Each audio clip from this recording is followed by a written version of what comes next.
Ladies and gentlemen, I want to thank you for being continued listeners of the Billionaire Lifestyle Podcast. Many of the episodes that we are currently releasing were pre-COVID-19, literally up to the week of, and they were scheduled to be rolled out over time. But with the COVID-19, we had a little lull, so some of these are even a little more or pre-COVID wall, so I would like to say. But I want to thank you. Make sure that you're maintaining social distancing and being safe, and be very conscious of yourself. This is the time you've been given where you can really just kind of find out who you are. At least that's how I'm doing it. Enjoy the show. Welcome to the Billionaire Lifestyle Podcast with your host, Emmett Muckles. Please visit iTunes, Stitcher, or emmettmuckles.com to listen to all the episodes for free.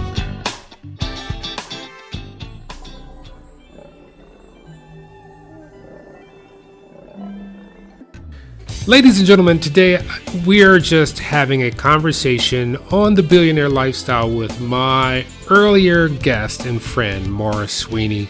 And the reason I asked Maura on, we were emailing back and forth, and I was telling her about some of the things I was doing on the show related to relationships and men and women. And I asked if she would be willing to give her opinion and just have a conversation. And of course, she said yes. So here's a conversation with Marua Sweeney and I. So I was going through this thing, right? And I was looking at the Me Too movement, and I'm listening to women, and women are talking about men are toxic. And I start I'm like, you better be careful, because men are going to abandon you, or they're going to use you for what they need, which is kind of what they're doing now, for their whatever needs, right?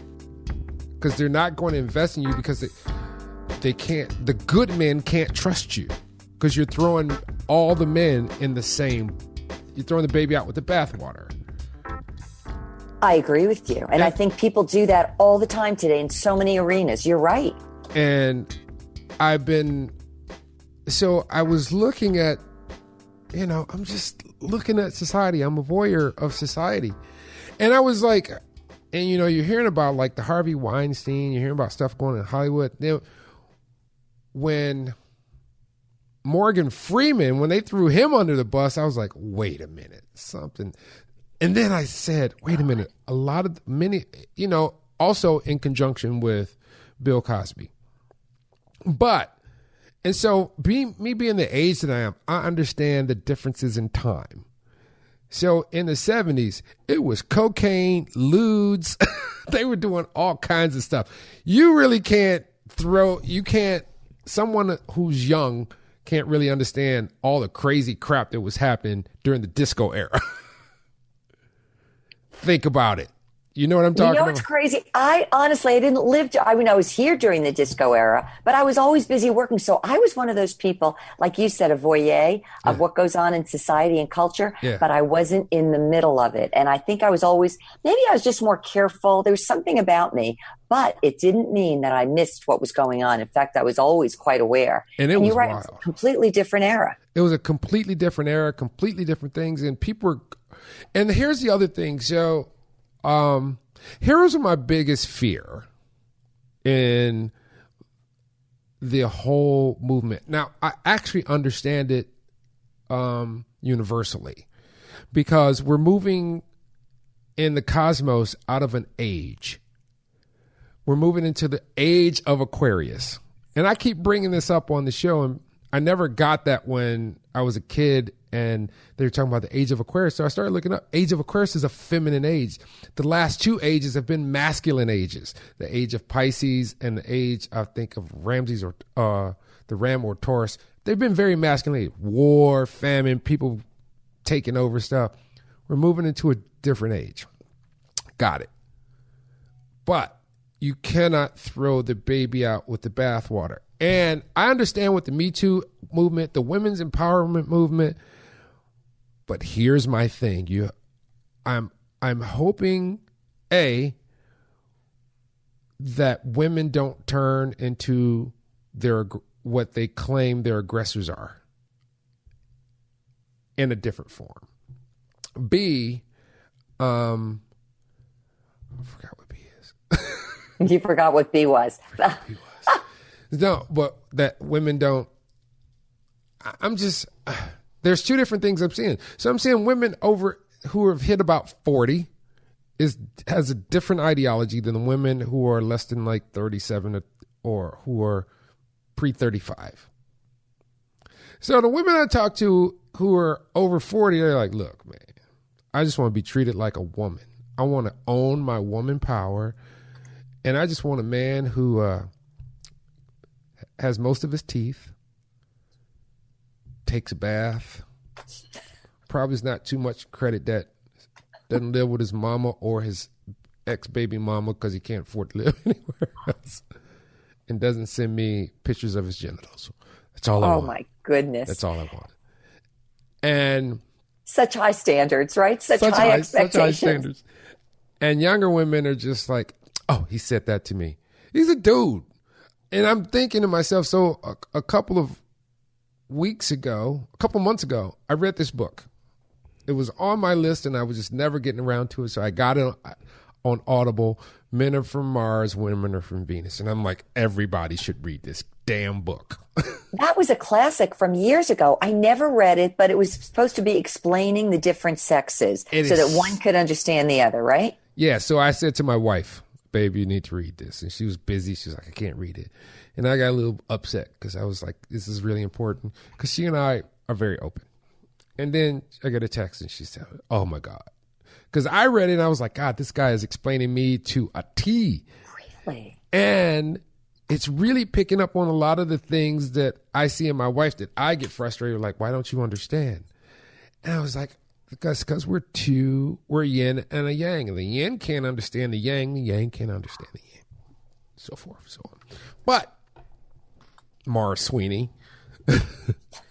Is there a question in here? Go ahead. Yeah, I'm just ranting. I'm just explaining myself. So, on the Billionaire Lifestyle, I have my friend Marua Sweeney. And, you know, Maura's of the generation of I. And I wanted to get her take on this phenomenon I'm seeing outside of coronavirus. Which everybody right now is seeing and talking about, right? Which is, I was wondering if there's going to be a generation of women who are foregoing men. Because we see now different kinds of pairing. It's almost like the millennial generation and Generation Z are going to the extreme of what the 60s went through. In another fashion, but you're right. It's in similar fashion, but it's exposing itself in a different way or expressing itself in a different way. Yeah, so now you have, which a lot of it is counterintuitive to what people are saying. So you have poly relationships.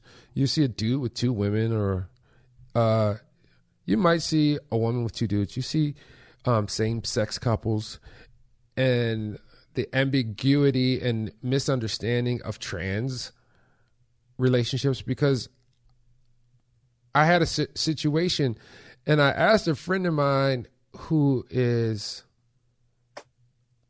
I'm not sure what she is, but she's alternative. And I said to myself, asking my friend, how many of the trans men get the operation? How many people have their genital alteration surgery? She was like, very few, like 20%, if that. I was like, that's very unique. And I asked her why. I'm going a roundabout. I'm just explaining some stuff. And I'm going to ask for your take. Keep going. It's your show. And then she said, like, they just want society to see them as the gender as they feel. It has nothing to do with sex. I'm like, but that's a big part of being identified as a specific gender. She was like, yeah, but not, she says, but not to them. That doesn't matter. I was like, go figure. But this is a big, broad picture because as I started going down this rabbit hole about the relationships between men and women, I had to open the landscape up to say, what is the relationship between people and people? Because it's not just about men and women anymore. So I wanted to pose the question to you, Marua Sweeney. What do you think the future of male-female relationships will be based on your life? Well, I'm going to start by saying, like you, I have been an observer, even a voyeur of culture, society, and trends. And when you originally brought this subject up, I think I wrote you an email. Yeah. And I remember that Me Too movement. I thought, this is going to go south. It's going to go south. Let me start with that. Okay. When we decide we need to trust the women, well, why? Does that mean we have to trust every single woman just because she's a woman?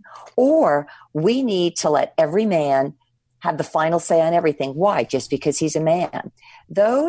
When you take any group of people, you could move it into black, white. You could move it into Asian and American Indian. It doesn't matter. Whenever we try to make such a grand statement that puts everybody in the same box, we are heading down the road of hypocrisy and problems. Because think about this. I used to think, first of all, I was very naive growing up, but you figure there are guys out there, they want something from a woman, right? Okay, yep. We want something from you. But here's what people don't also realize, and I had to come to this conclusion. There are women that want something from men. Yes. So you get the men manipulating. And then now, does that mean every man is going to manipulate every woman? Or are there good guys in there that really are quality people that you want to know, that are good for their word? They've got good character. Are you going to put every man in that same box of always a dirtbag? And at the same time, are you going to look at a couple of women who have bigger mouths or bigger platforms, and they're going to start a movement and decide that every single female needs to be treated the same, thought of as in the same fashion? I'll tell you, one of the things I noticed is that there was this whole thing where in the past, before my time, women were basically like kids. They were seen and not heard, right? You couldn't go out on your own. You couldn't do anything. Your opinion didn't matter, right? It was always the men knew more. Then we got to the point where now women, just because they're women, certain ones, not all, they feel like they could walk in a room and just call all the shots. And I'm like, well, wait a minute. If you, somewhere in your identity, genderism, decided that you did not like men lording anything over you, then how are you now trying to lord yourself over men, improving things? And the bottom line is you are not. And I've seen so many things. Like, I think I wrote to you this one interesting fact that I learned from a woman. She's older than I, and I met her a couple of years ago. I don't know how the conversation came up, but she happened to be in the first ever class for MBAs at Harvard for women. Yep. For women. Okay. So Harvard was all male. And she was telling me that when that original women's group came in, a lot of them were married. Many had kids. They were taking their kids with them. And she said, because they didn't even know what they were doing, they really didn't have maybe anyone else to look at. Yeah. She said, so many of us were like in there as bulls in the china shop. And we were men wearing skirts instead of the long pants because that was our version, but still the navy blue suit. And she said, I look back on it now. And she said, rather than me and others being our best self in who and what we were, using our intellect, using our natural skills, using our abilities, she said, many of us tried to duplicate and replicate many of the qualities that we had seen in men that we didn't like. And she said it took her a couple of decades to realize we made a mistake. And I see a lot of this happening. Let me just say a couple of other things. I'm going to jump around. No, go. This is why I wanted you here. All right. Well, let me go back to when I was in college. I was brought up, I was always supposed to be an attorney. So from the time I was young, even though I was born up during an earlier era, my family expected smart, career, and that really dictated a lot about me. I never saw, and this in a way was a very good thing, I never saw myself as dumb. I didn't see myself necessarily as incapable of certain things, although I would be the first one to tell you I was good in one subject and not great in another one. But I saw everybody, Emmett, as equal. So, when they had the women's movement and women were like, get out of my way. I don't need a man. I was never that way. I never put myself above a man, but I wouldn't put myself beneath one. And that's how I am. I would always call myself an egalitarian. So I wasn't a feminist. And I spent 10 years in corporate leadership. And I was hiring women, hiring men, working for men. I did not see people's genders. I saw everybody as their best self. Right. I'd model my best self. I wasn't trying to be a man, and I wasn't trying to have men in my office answer to me like I was better than they. And it brought everybody up to a certain level where everybody felt respected, everybody treated each other well, and everybody got along very well, and no one disrespected anybody else. So that's my orientation. That's my background. But let me add another thing. I'm throwing things in like you did. I live here in the States, but I've probably traveled to 60 countries, maybe more. And this is an interesting thing. We tend to think, myself included, because we live here, that everybody thinks like we do in the United States. But I'm going to tell you something interesting, and I'll tell you why it's interesting. You could go to other countries, let's say Southeastern Europe, Spain, and you don't even see many gay people. You don't see many transgenders. Right. You see a lot of what I remember growing up, very traditional family lines. Like you see a guy with a woman, they get married, they have kids. It's sort of like the 1960s and 70s. So here's why I mention it, is that in some ways, we've had societal trends that have actually made it trendy to try to be something other than maybe what we naturally are. And I always think like, where are we? How do we want to be? And what's our best version of self, rather than picking up on a trend and thinking, oh, you know what? I always had some of those questions, so maybe I'm gay. And I spoke with a woman recently. Think about that. It happens. How many people have changed? And I'm not saying everybody, not at all, but I think there's a large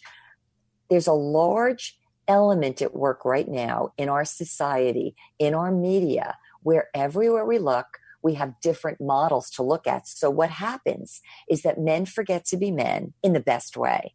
Women forget to be their own natural self as a woman in the best way. And we have all these alternatives to choose from. And depending on where we want to look and where we want to get our cues from, without realizing it, Emmett, we can adopt ideas, thoughts, and identities. And tell me, Madison Avenue doesn't know this, that we assume and presume are our own.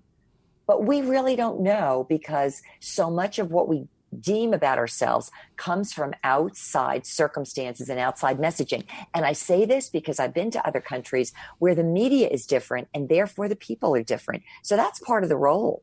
Interesting. It's interesting. I think it skews things. Should I tell you one more thing that I think is funny? Go ahead. Because I know you're very honest. A friend of mine is from New York. She lives down here. She too travels everywhere. And I would call her very timeless. This is a lady, she could move in and out of any operation wherever she's going. Very attractive, and she's probably early 70s. She said to me one day, Maura, I have a philosophy about what's going on right now. She said, I look at people. She said, I made a decision. I'm always going to look my best. She's a great dresser. She's in great shape. She's always, doing, traveling, exercising. She said, you want to know how many people starting at like sometimes age 30, age 40, age 50, she said they get up to my age. And she said, they stop taking care of themselves. Oh, yeah. They're not going to attract somebody else from the other sex. And they end up saying, okay, I'll settle and I'll live with another woman, or I'll live with another guy. And she said, I think something in there is people giving up. And then I'm telling you, I think part of it is a trend.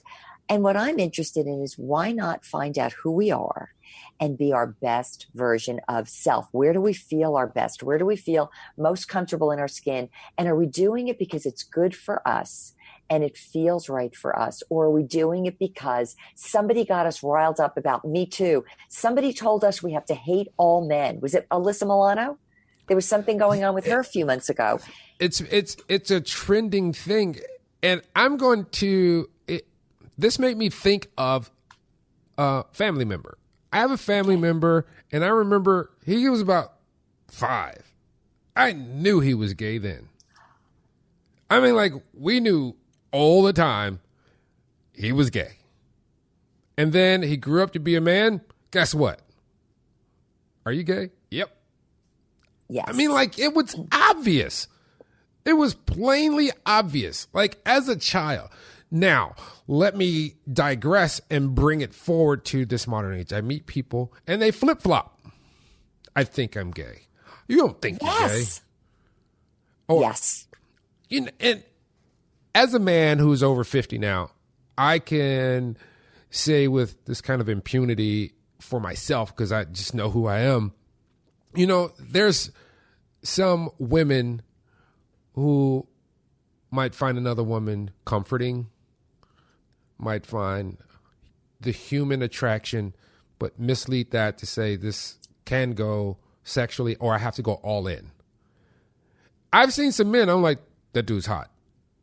I'm like, but when men see it, we'd be like, that dude's hot because we know every woman would want him. Like, I'll just be his wingman. I'll get his extras, whatever. But, you know, as an adult male, I'm like, that's an attractive dude. That dude's got his stuff together. He's got it going on. Or that dude's hot, but he's an asshole. Same thing with women. That's common. Yeah. I think that's common. You know, a lot of people just can't say, you know, so I'm going to put it like this, because this confused me for a while too. You normally say I'm a heterosexual man, but now that term has even been flipped. So now it's cisgender. I identify with the, you know, sexuality or person I was born as. I had to ask a friend, what does cisgender mean? Because you can't tell really, you know, she has kind of a butch look about her. And she says, you know, as a cisgender female, I was like, and a couple months went by because I was like, I just didn't want to seem that ignorant. And I looked it up and I was still kind of confused. So I called her and I said, many people are. Let me just step back for 1 minute. You know, you're talking about your family member. Yeah. At 5 years old, you knew this person was gay. Do you know how we all know that? We all know that. And you look around, I mean, growing up, there were people I grew up with. And we all kind of knew, okay, this person goes the other way. Yeah. It's always been there. The difference today, and this is what I was pointing out between the U.S. culture and certain other cultures around the world, is that we have exaggerated that because we get people to identify with it and move in on it. And I would think there's a whole generation right now, and I know this, that are more experimental. We were very much in our own silos as to where we were. And I guess that's why I always go back to let's be who we really are rather than picking up so many of these confusing messages. Do you know I've been out many times and I meet everybody and greet everybody as they are. Right. My goal is to know people from their heart and their soul. But I will tell you more and more often, I'll be out and I say to myself, you know, I'm not sure if this is a woman who's tending toward being a man, a guy who's tending toward being a female, if they're somewhere in between, if they're transitioning physically, emotionally, socially, if they're experimenting, it's actually a real interesting place. And there's more and more of that out there. And that I've actually heard at some level, and don't quote me because I'm not a scientist, nor have I done the studies, but they also claim that there are some additives in our food. So what it does is it changes some of the manner in which we see ourselves. It changes the testosterone levels in men, whatever. And so, or the soy, right? They call the soy boys. So somewhere along the line, people may even have been somewhat altered genetically. Do you follow what I'm saying? Yeah. Through their food sources, through blockers. And now they're giving a lot of these blockers to young children. Did you know that? If they feel like they identify with another gender, they will start putting them on various inhibitors, I guess, or additives to bring them toward the other sex. And so I've also seen several of them that they may go all the way over or nearly all the way into transitioning. And then they think, wait a minute, teens? Whatever I was dealing with in my head, I still have the issue now. So maybe this wasn't the answer. Yeah. So that's why I would never want to put additional pressure or what was that? Insinuations upon someone. As what I started by saying is that sometimes in our media, we send out messages and everybody wants to be cool. Everybody wants to be part of the gang. Everybody wants to be with whatever we're being told we should be, rather than stepping back and saying, you know what, how do I feel? How do I identify? And I think we'd find that we wouldn't find so much of the confusion that we see today. But I wonder, Emmett, if after it's all said and done, just like the 60s, we may find people sort of like laying back again saying, you know what?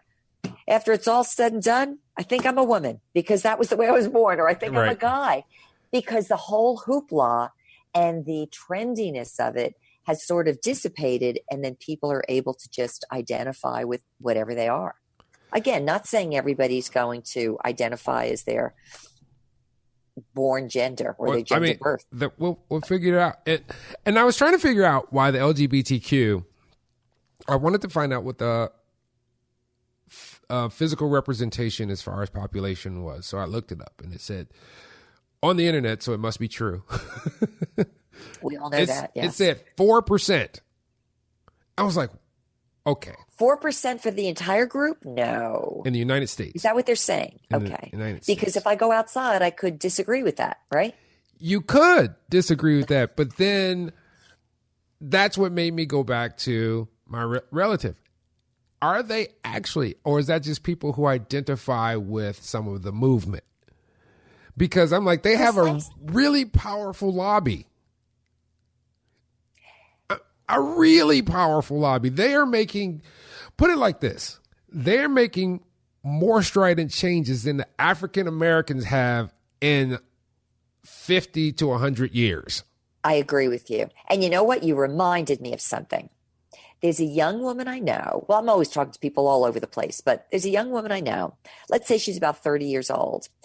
And, you know, I would see her as female, whatever. But I had a long conversation with her one day. And this will reinforce what you just told me about the movement. She said, you know, Maura, she said, I could probably go either way. But she said, I'm thinking that maybe I'm bi or whatever. And so she said, I thought I would go to some meetups. Yeah. And she said, I could probably pass either way. And absolutely she could. But she said, what I realized is as I started going to some of these movements where I could meet other people in this community, she said, it didn't occur to me until then that they were almost, I don't want to use the word militaristic, but they were very clear in terms of their expectations, almost to the point where if she didn't color her hair a certain way or do certain things, then she was out of the group. So there then becomes this very clear message of you're with us or against us, and everybody wants to feel included. Yeah. And so what happens is, it's, when I say militaristic, you know what I'm saying? I do. It's like you got to be like us, and the standards change. And then what happens is that people can't be who they are. They've got to conform. The very thing that they might have had original difficulties with, conforming to society, now they have even greater difficulties with sometimes conforming with this new genderized or intergender society. And now that just came from her. She wasn't telling me anything other than what she was feeling and experiencing. And so that goes hand in hand with what I referenced earlier when it comes to media messages, social messages, watching TV and the movies, advertising. You could see, if you watch over the course of decades and you start making comparisons, there is this sense that this is such a regular part of society, and other people that maybe don't identify as the super feminine or the ultra male start thinking, oh, maybe this is a little me. So you could see that some of these things actually work together and end up moving hordes of individuals, maybe beyond where they wanted to go. Yeah. And my question always, this is just universal for everything I do. It's, who are you? Are you being told who you are? Or do you know from within? In other words, are you using externals to dictate to you and to superimpose, or are you just being who you are? And I think there's a little bit of manipulation, even as there might be in some of these other countries I've been to where it's uncool to be gay. You follow what I'm saying? But you know, it works both ways. This is all part of the Billionaire Lifestyle podcast. I don't know what it has to do with billionaires and lifestyles, but it is about social life. Think about it. The Billionaire Lifestyle is about all these little cells that constitutes in self constitutes the self, because physically we are not us. We are a slave to the organisms that comprise us. Okay. Which total exponentially in the billions. So we're billionaires. Oh, I get it now. Okay. You made a very good segue into that. Right? That you like how that, but we ultimately have to do one thing, which is, I believe, something that we forgot. We've forgotten more than we know. I clearly see that now, which is just like when you are in a track race, one of the basic rules is to stay in your lane, but you have to know where your lane is first. And a lot of people are just running the race and they're jumping into other people's lanes, and the judge is like sneezing or something and not paying attention, so they're getting away with it. But they don't know where their lane is. But you know why they don't know where their lane is? This is my take. But I've seen this over decades. It's because we are given messages over and over and over again. We almost instinctively know what's popular, what's not, what's in, what's not. Just like you said at the beginning of this podcast, that the 70s and the 80s, people were going crazy. Well, that was a completely different era. Yep. You could almost box it. You could step back in. It's like, whoa, I'm in a new reality. That's what we're in today. So the question then becomes, did we just get there by accident, or are there various levers of control over people, the way they think, the way they operate, what they look for, what's available to them? And then do they just sort of adapt and adopt? Go ahead. Here's one of my issues with that, if that it is in fact true, and what I'm seeing. One way to conquer a nation is, or one way that historically nations have been conquered, if they are at war, is you take out the men first.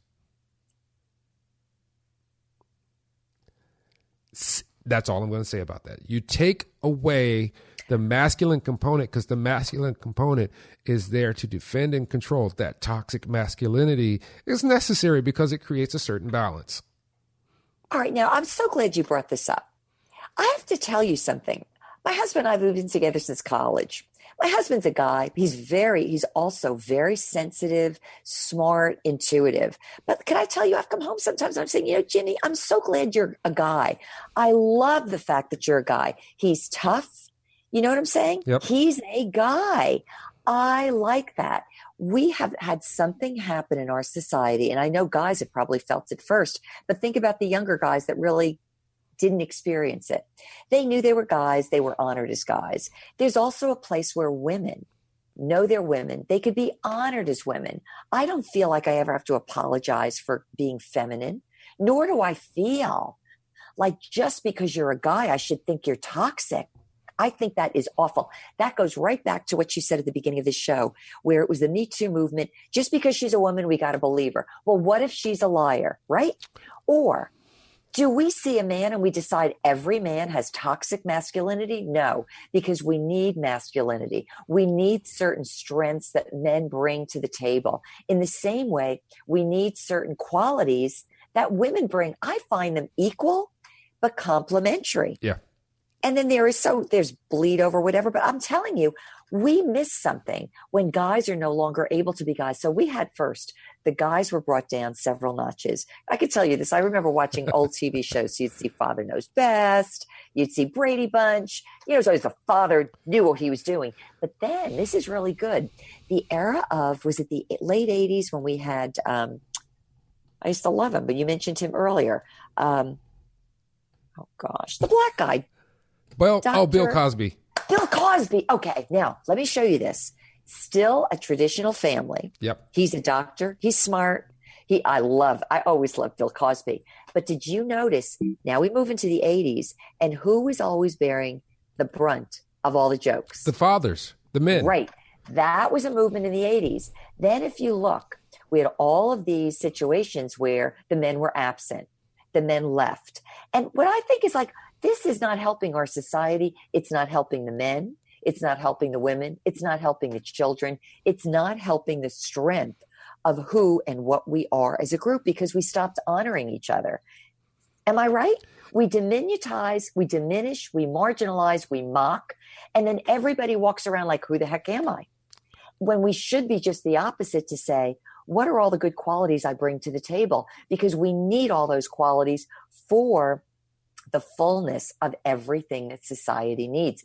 Doesn't mean we don't need some bozos out there that are acting ridiculous, or women that are blaming, taking from men and blaming everything. You follow what I'm saying? Yeah.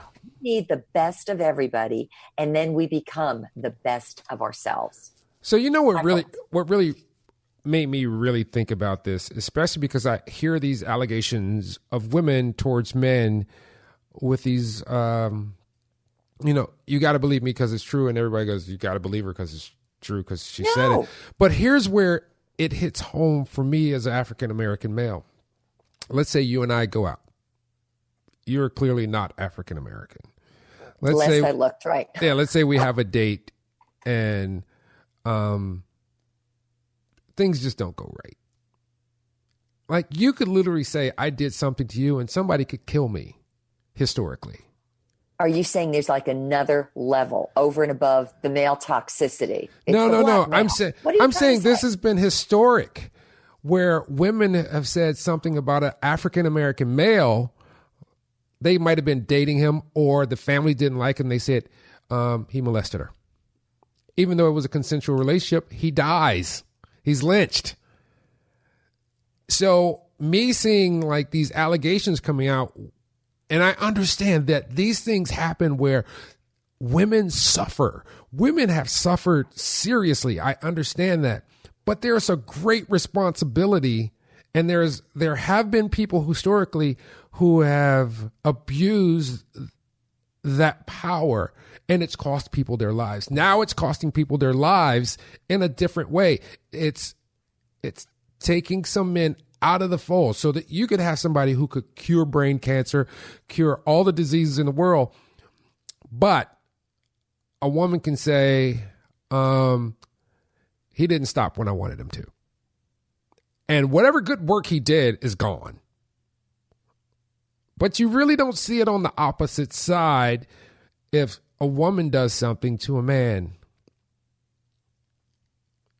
And that happens as well. That happens as well. That's why I never generalize with people. It's, what is that individual like? Right. When we start labeling people and generalizing within those labels, that's why I said at the beginning, we become hypocritical. We really do, because then what we have to do is defend this belief system. But all right, you're a male, but let's put you in a room with 10 other males. Just because you're male, or you just like them. How about this one? We put you in a room with 10 other African-American males. Are you like them? Everybody's got their own thing going. That's why I always go back. What's the character like? Yeah. And that's how I get to know people. But that's my philosophy on life. And not everybody sees the way I do, but I think I was born this way, Emmett. Oh. It doesn't mean that I don't sense the messages and the trainings that are out there that all of us come under, social training, whatever. It's that I know I would want someone to know me by my character. And so therefore, I need to know and respect other people by their character, not to judge by what I'm seeing, but go beyond that. And I think that we all risk finding ourselves in a worse situation when we become self-centered, when we generalize about a specific group, and when we use one group over another to lie, to cheat, to manipulate, to steal, and to get ahead. I don't care what group it is, it's wrong. It's because it undermines humanity. And I'll tell you, that should be the overall equalizer. It undermines our humanity. Yeah. I've seen both sides. I've seen men who aren't that great towards women. And I don't mean that always physically. I just mean like they have an agenda. Also, I've grown up with a lot of women, and I have an inordinate amount of female associates who openly discuss things like yourself with me. And I've seen some of them, they are notorious. Here's what I always say. Who would be the best cheaters? Women. Because they're smarter at it. They're more conniving at it. They're better strategists at it. Who has more social, emotional intellect to make a man do? And think about this. Historically, and you'll know this, women without money, without power, can get men to do things that they would never think about doing. Emmett, I'm glad you brought this up, because every time you bring something up, it reminds me of something. I will watch periodically. I'll put on like Turner Classic Movies. Yeah. And again, this is all part of, I like to see where we are, where we're going, where we came from, what were some of the models then and now. And it wasn't too long ago, I remember thinking, look at these old movies. If you look at the way women were modeled years ago, they didn't always have the education. They didn't have the job opportunities. Their job was to get married to the right man. And then even after they were, they still didn't have maybe the things they wanted. So how were they being shown how to behave even years ago? The whole thing, and you could see mothers on these movies teaching their daughters, it was to manipulate the man into thinking it was their idea to go out and buy them the new car. Right. Their idea to get the big house. So I agree with you on that level. That yes, there's a certain amount of manipulation. I think you also get some men that could be very sick in the way they manipulate, but there you go. It is, but I agree with you with women.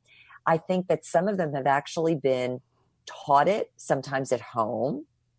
And that was a real surprise for me to even notice that some women are like that. Yeah. And then you could also see there's some really smart men and they have an agenda. But then you come down to the bottom line and say, okay, so am I going to make this decision about everybody? But I do agree. I think that women, because they're more intuitive, they could play that game. And that's one reason when you hear about this whole idea of just because she's a woman, we need to believe her. No, because we should use similar standards to listen to everyone. You're innocent until proven guilty. Was there a motivation? Was there somebody going to get something out of this? Was someone extracting something out of the other person? And it could go both ways with both sexes. But when I remember when that movement came out, I'm thinking this is going to backfire, because there are some women who, this, think about, this is where it shows up probably a lot. The professional ball player, right? Oh, women go running after them and hope they get pregnant. I've seen it. I mean, we have television shows. It doesn't say much for the women, but it happens. We have television shows that cater to it. Basketball Wives, Hollywood Wives, Wives of Orange County. You see that. And I think that's why it's so confusing to me, because I see all of the information, but I see this thing coming forward. Not that they're invalid. They do have a valid point, but it's bulldozing a lot of other things. And I'm not against Me Too. I'm not against women's empowerment. I'm just like, let's be honest about it. Was that a situational thing that you experienced? Because media is very powerful. Thanks to Edward Bernays, who is the father of propaganda. He's and I don't watch television, or I watch it what I do watch is stuff that I pick, and I watch it very objectively, because I'm also old enough to have a reference on society. And I honestly realize, because I work with a lot of people who are in their 20s. I teach them, I mentor them, and I realize how much they don't even know. Their parents didn't share their life with them, so they don't have a fundamental reference of what came before them. For instance, there's music in the 90s that kids right now don't have a clue exists because they never heard it. There are TV shows that are being remade now, and that's a generation's only reference, because they think this is the first one. They never heard of the first Jumanji. Right. So their perceptions are being altered by what they're viewing. You're right. So they don't know, and they don't know a lot. And typically when I talk to feminists, I greet them with love, but I ask them a question. Have you studied the women's suffrage movement? I was like, do you know when women got the right to vote? Do you know what it was about? Do you know that the Equal Rights for Women movement was a piggyback on the civil rights movement that the African Americans were doing? I was like, look at the time frame. I'm like, so, because my daughter went through this kind of feminist phase. And I said, sweetie, you're a woman of color. First of all, it's about your civil rights. You need your civil rights first, because that will cover the rest of them. Not just you as a woman, but you need your civil rights is what it's about. And so it took her a couple of years, and she was in a college class and she got it. She was like, you're right. She was like, I was in this feminist class. I was like one of 3 women of color. And I saw that it was and forgive me, people, but this is the conversation. She said, I saw a bunch of white women complaining about white men.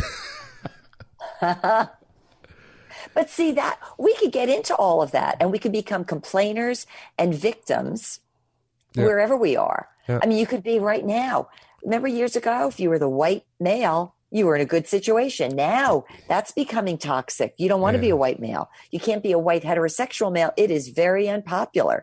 And so that whole victim culture, but you know what I always think about that? And again, this is going to sound like I'm the broken record. Why not just be and carry yourself as your best version of you? So then, do people see you as white? Do they see you as black? Do they see you as the woman? Do they see you as a man? Or no, you know what they start really seeing? And this is where I love, and I always quote him, Martin Luther King Jr. He had a completely different view of the civil rights movement than what it morphed into. Remember when he said, I have a dream that my children won't be judged by the color of their skin, but by the contents of their character. Now, think about whether you're white or black. Think about if you're male or female. Think about if you're gay. Do you want to be known as the gay guy? Do you want to be known as the woman in the room? Do you want to know as like, oh, I'm the only black person here? Or do you want to be known as the content of your character, and people know you and relate to you by that thing? If we could do that, I believe we'd all find that our civil rights started equalizing, and people would know each other and evaluate each other by a completely different set of standards. Here's another one. I'll give you another quote that I like. Eleanor Roosevelt. Eleanor Roosevelt was so powerful, so influential. She was the most I would say well-written woman of her age when it came to having her words syndicated in national publications. She was not an attractive woman. She was, her husband cheated on her. Her father left her. She probably did not have a good sense of self. And imagine during that era, her husband cheating on her with the secretary that was probably living in the same home. What she said is this: no one, I know I'll be, no one can take away your dignity without your consent. Yeah. I want you to think about that. No one can take away your dignity without your consent. And that's where we have to really say, so I know how I'm being treated. And trust me, I have been in places, I might be white, but I'm going to tell you, I've been in places that people have, and it had nothing to do with color or gender, where people have trashed on me. And I could say this has happened several times in my life. And you know what I would always say? Am I going to allow that mocking or that behavior or that whatever it is to determine who and what I am? Or am I going to continue carrying myself like the person I know that I am? And sometimes if we look at ourselves in those ways, we come through those times and we come through other people's ignorance. We penetrate through other people's lenses that have been distorted. They stop meeting the entity they thought you were or they presumed you were, and they get introduced to the character you really are. And in so doing, I know that that's the way we impact everybody. I just think that that's the way it is. So you could see I'm very harmonious in what I think. I know. I should also say one thing. If there's ladies listening, women listening, saying Maura has no idea, I was raped, I was abused, whatever. And I can understand. I understand that too. And let me tell you, I was sexually abused as a child. So it's not like I had this idyllic life. But I do often think, how do we view ourselves? How do we choose to view ourselves from within? Eventually, the way we view ourselves from within becomes what is evidenced on the outside. Oh. So for a lot of women, there are some women, they do walk around and they do carry themselves like the victims that they feel like, and then they become victimized. And I've often wondered about this, but then I could also tell you, and I'm sure you would remember this, not that you're a female, female, but there was an era where women weren't believed. So that's why I said the Me Too movement taking off in such a big way, in such an extreme way, could backfire as much as the old element, which was she asked for it. Do you see that? Yeah. We can't be looking at people like that. I have, my thing is this. Out of the very various movements that are derived on the feminine and the alternate, and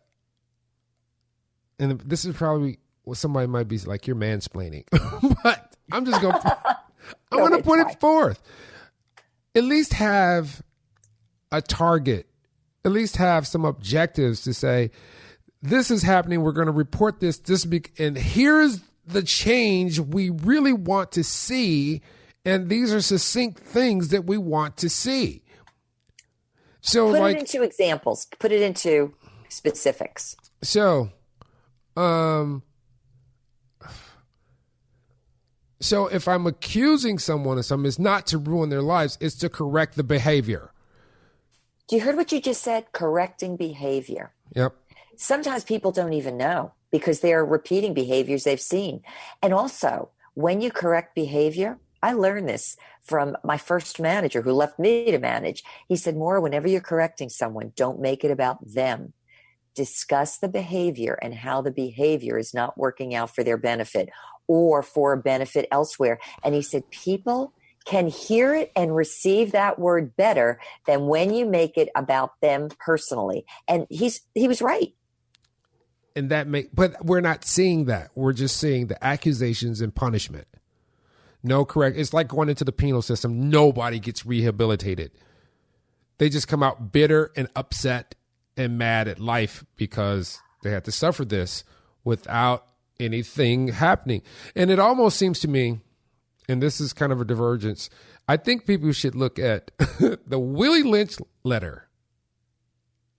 Elaborate. The Willie Lynch letter is how to make a slave. You pit the old against the young.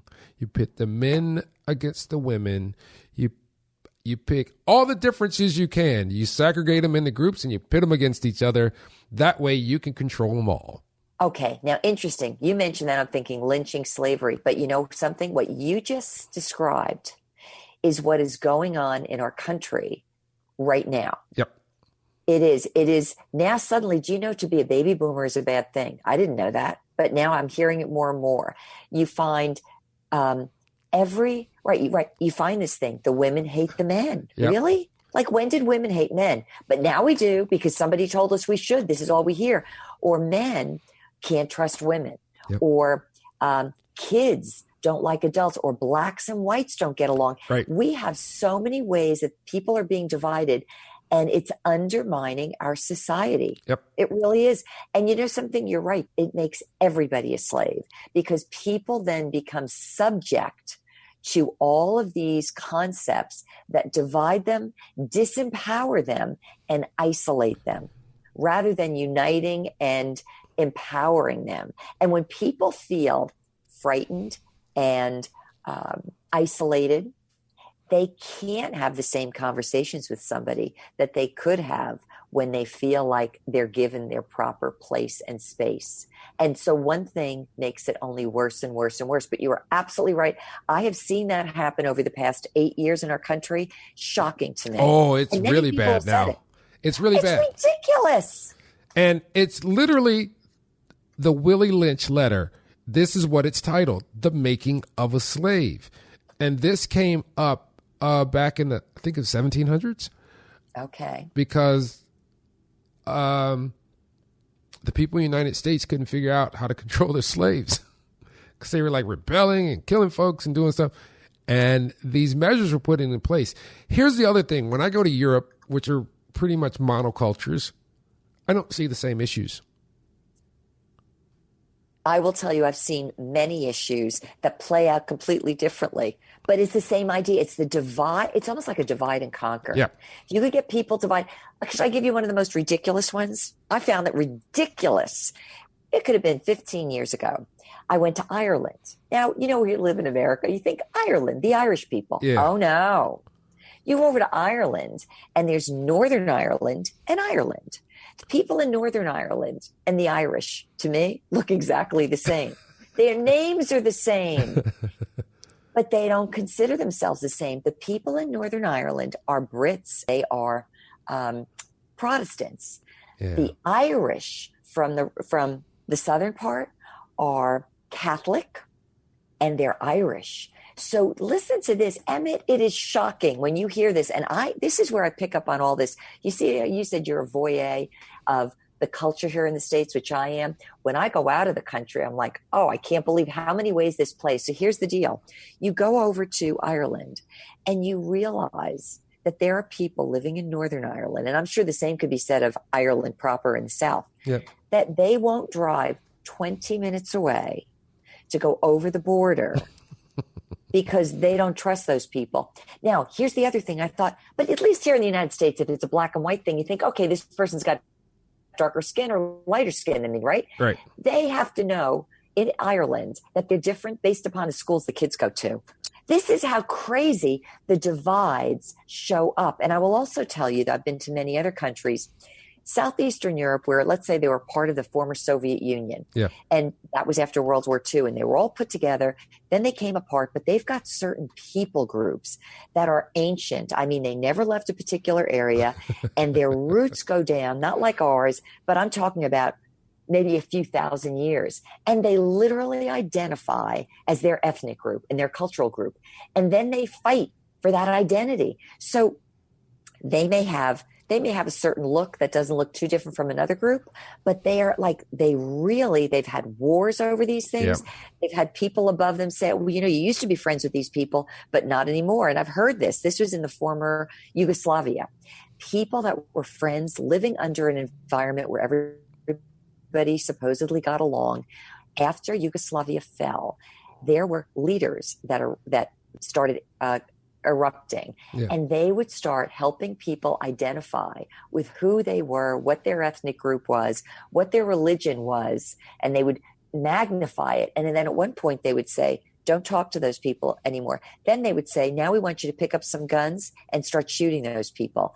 I've met with people today, a generation later, that want to cry about what happened. They can't even talk about it because they allowed themselves to be lynched. Wow. You know what I'm saying? In the same way you're talking about it. Yes. And they suffer and the kids suffer. It's terrible, but it shows up in different places differently. But it's the same game. Here you could say it's more obvious. You could look skin color, you could see it. But it's the same game. And I see it. And it's like, no. You got to find things that help people find out where their commonalities are, how they can find a common denominator that everybody respects one another from. You have your spice on top of it, go ahead. But there's a place where everybody learns to respect each other. That's my philosophy. And that's a weird thing, because you just made me think of something like it's been a serious breakdown in the family unit here in America. The traditional historical family unit, mother, father, sister, brother, sister, you know what I mean? Mm-hmm. Yeah. And when that breakdown happens, then you start to see what we are dealing with now, because you don't have ideologies based on historical information passed down through DNA. Like, this is what our family has gone through. This is what we did. This is how I was when I was a kid. That might be why you're doing what you're doing now. People just think it's just random, and it is what it is. But you remember that thing when you were a teenager, you're like, I am not going to be my parents. And what do you turn out? I think every teenager decides that, right? And what do you turn out to be? I find myself being my parents every day. And if you don't know that, you don't know why you're doing something. With the breakdown of the family, where you have a separation, where you only have one parent, you only know one half of your face. Oh, interesting. You don't know what the other half looks like. Does it mirror this one, or is it slightly askew? I'm glad you even brought up that about the breakdown of the family. I have a good friend who grew up, a black guy, who grew up, and I guess his dad left him. And it left an effect on him, because I didn't know this until I was reading his master's paper. This is a guy who was all the way up working at the White House, did very, very well. But he was writing his master's thesis on what it was like for, in his case, young Black boys to grow up without a dad that was present. And he was talking about statistically. Now, this was curious. Did you know that in the 1950s, Black families stayed together more than white families did? Yeah. It wasn't by much. Yeah. But look what has happened. So now we have Black families. You're right. They don't even identify as a family. The continuity is not there. But it's also, so we just talked about two things. We just talked about how people groups can be separated. You just brought in now the family separated. Yep. And so your sense of self, your sense of security, your sense of community, your sense of identity is all fractured.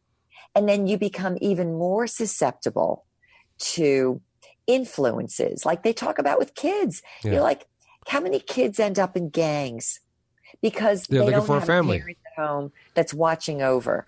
And a lot of these things are done. You could say they could be done at a very high level through passing of various types of legislation that encourage certain behavior patterns, not only here, but elsewhere. And so a decision could be made today and you see the outcome of it 20 years later. Mar, I could talk to you forever. We could sit and dialogue. And one day I'm going to get down to Florida and we're going to do just that. But I'm going to end this like this. If you were single today, what would you do? Oh, dear God, that's like, what kind of a bombshell question is that to ask me at the end? If I were single today, like, would I be dating or any of that? Yeah. Oh, my gosh. I've actually thought about it. Sometimes I think I wouldn't even know how to, because now the whole thing is you go on a date and you're supposed to sleep with somebody. That would not be me. No, I'm going to tell you what happened to me. What? When I got divorced, you remember back in the 80s, dudes put on the chase. We went and chased women, right? We went to the club. That's the reason why we bought those Mustang 5.0s. That's the reason why we put those tight pants on. That's the reason we got our hair did and we took baths and we went to the club because we were looking for a woman. Or we went, whatever we did, we were looking for a woman. Okay. So I was like, oh man, I'm getting divorced. I got to get back out here. I was like, I don't know about my whole body. So I get back out and, I was hanging with my youngest daughter, who's like 22 at the time. She and I were hanging out and have a ball. Women were coming out the woodwork. I was like, what? Like, my daughter and I were coming from a bar one night. I was like, what is going on? This is just madness. She says, Daddy. I'm like, what? She's like, you have all your teeth. She's like, you showered today? You shower dressed nicely? You speak really well, and you're extremely intelligent. And she's like, and you show interest in people. She's like, you show interest in people in the grocery store. She's like, a lot of women have not seen that. And you smile. And she's like, and you're already a winner by those things, right? She's like, those women are like, wait a minute, he's intelligent. He doesn't look like he's physical, like crazy. He doesn't look, he looks like he has health insurance and he probably can cook a meal or something or two. I'm like, that's basic stuff. She was like, that's what's missing. I was like, whoa. She was like, everybody won a trophy, so they think life's supposed to come to them. You have to work, Daddy, so you have to keep it up. She was like, that's what we're dealing with. She's like, that's what I'm dealing with. Sounds like you did a good job with your daughter. Oh, yeah, she is so awesome. But you know something? You know what? The answer is I wouldn't even know. I honestly wouldn't know. First of all, I wouldn't be out looking and running. I just would not be. I mean, God forbid if I ever lost my husband, if he were to die or whatever. But I would not be on the make. I just couldn't be, because I think anytime if I were to do it that way, the outcome would probably not be right. I just have to hope I got lucky. But you just said something very interesting. You have something within you that became a natural attraction to others. You're being your best self. Isn't that what I said several times? That's all I can be. There you go. How's that for a short answer to finish this show? That's awesome. Well, where can they find you, Marua Sweeney?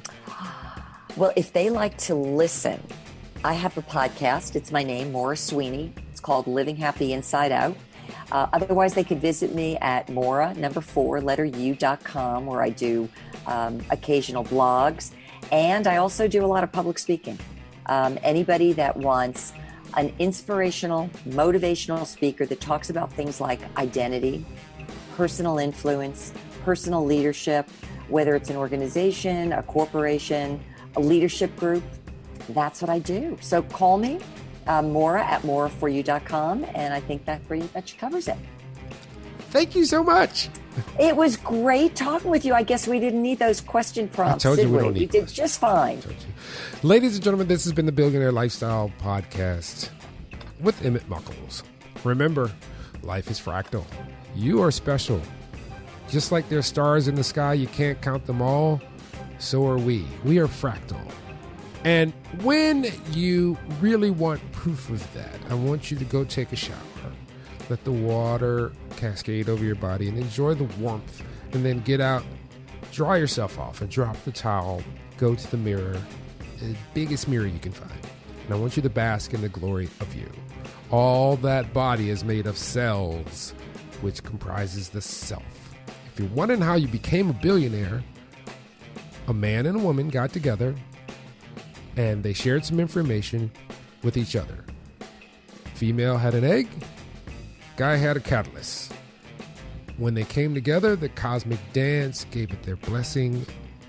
2 became 4, 4 became 8, and so on and so on. And 30 days later, 2 to the power of 30, you were over 1 billion cells and you hadn't even made it to Earth yet.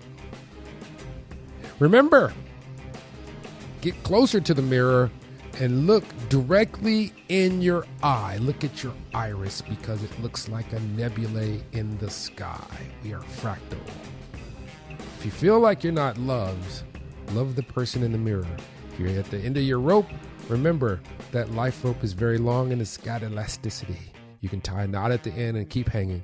Pull yourself up after you rested and start over again. Till next time, love you all. Peace.